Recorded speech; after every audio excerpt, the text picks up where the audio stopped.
Good morning. Hope everybody's having a fantastic Thursday morning. Guess what? If you guys have not been on my personal page or on my Facebook stories this morning, you may have missed the fact that it is opening day of Major League Baseball. Guys, this should be a national holiday. Never had an opening day in July. This is very true. We've got a 60-game season. But it doesn't matter because we're going to get to see live baseball on TV, of course. So as horrible as this entire virus is, everything else that's going on in the world, I do not take it lightly. Let me be very clear. I mean, my husband and I are both on home quarantine till our COVID test comes back as we speak. Literally as we speak. Thomas and I are both on home quarantine until our COVID test comes back that we had taken on Monday. So, with that said, I do not take it lightly at all, not a bit, none, but I am going to celebrate the fact today's opening day of baseball. I mean, guys, that to me is my first glimpse of normal, even though it's totally different.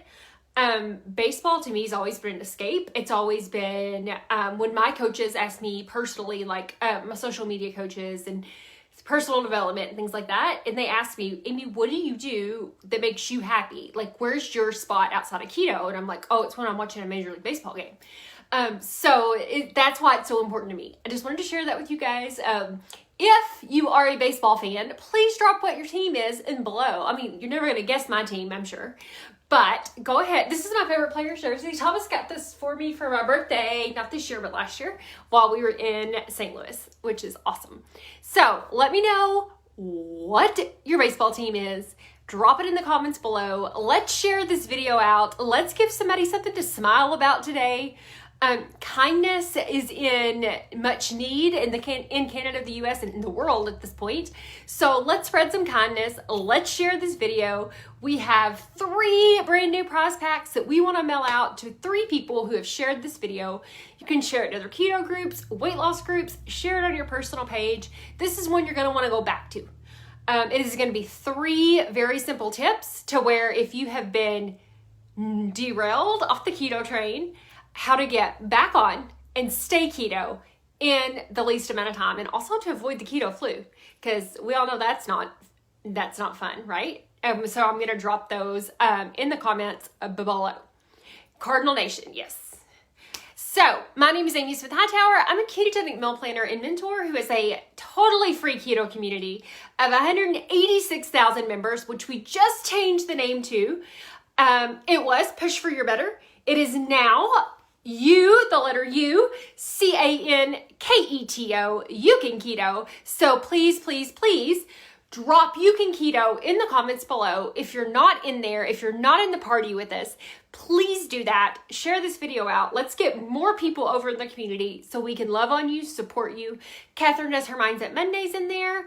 I do free weekly meal plans. We do lives. We do our food. All the good stuff is inside the You Can Keto community, and it's always totally free. So with that said, let's dive in to the very important conversation of how to get back on the keto train once you have been derailed. Here we go. Ready?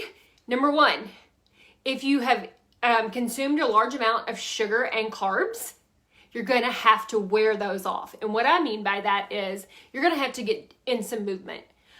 I'm going to combine these 2 together as one tip because I'm going to do 3. So it's actually like 4 tips, but we're going to call it 3. Get your movement in.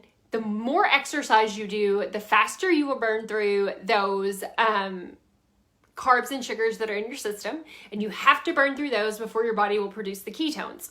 So number 1 is get some movement in. I don't care if you go walk. I don't care if you lay on the floor and play airplane with your kids. If anybody needs exercise, I have a 3-pound Yorkie you can chase because he's officially like, I don't know what he is, but he has more energy than anybody I've ever seen in my life. It's crazy.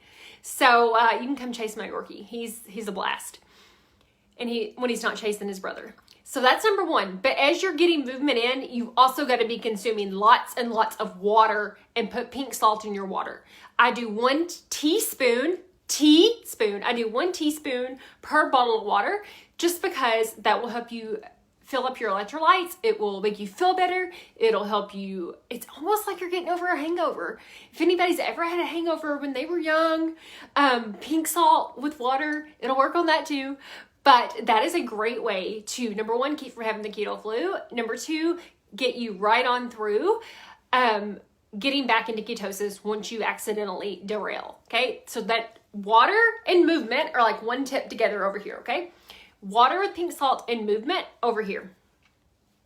Number two, lower your carbs for 3 days, no more than 3 days, guys. And this is not to break a stall. Let me be very clear. This is just to get you back in ketosis. This is not the formula to break a stall, okay? Don't do this to break a stall. Do this to get back into ketosis. Drop your number of net carbs just for 3 days, okay? 1 teaspoon, Carol, of pink salt in your water. For 3 days, drop your net carbs to 10 net carbs for 3 days. And those should all be vegetables. Make sure you're getting your carbs from veggies those 3 days.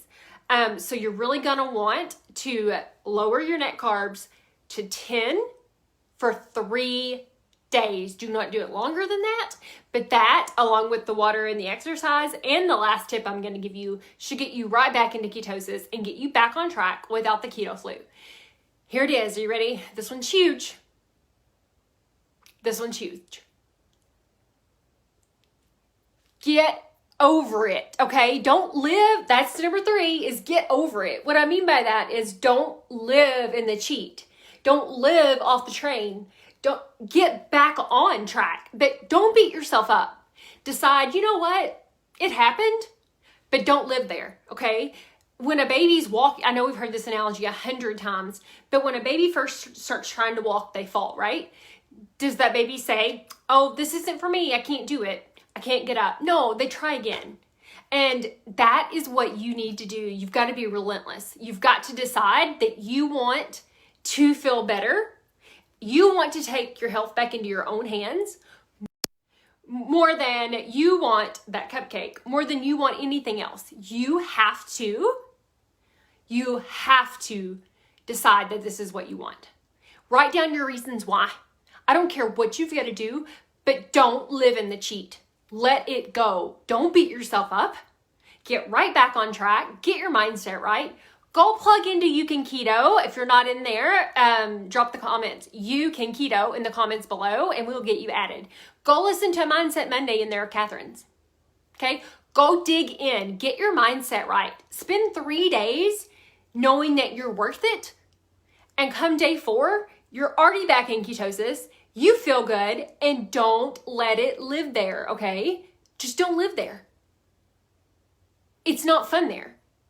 I mean, and I'm taking this, I really think a lot of people have a food addiction and emotional eating issues. I know I do, 100%. And eating and a food addiction is so different than other addictions because, look, here's the deal. If you want, if you're, for example, if you're an alcoholic, you don't go to a bar, right? You're not going to take it. You can avoid alcohol. That is something that's totally possible for you to do. You can't avoid food, guys. You have to have food. You have to eat like it's part of life. But when you use that food for fuel, not for emotional gain, I'm telling you, that's where the magic happens. And when you decide you're worth it, because guess what? I think you're worth it. Catherine thinks you're worth it. Sarah thinks you're worth it. Wendy thinks you're worth it. Alexandria thinks you're worth it. Heather thinks you're worth it. Terry thinks you're worth it.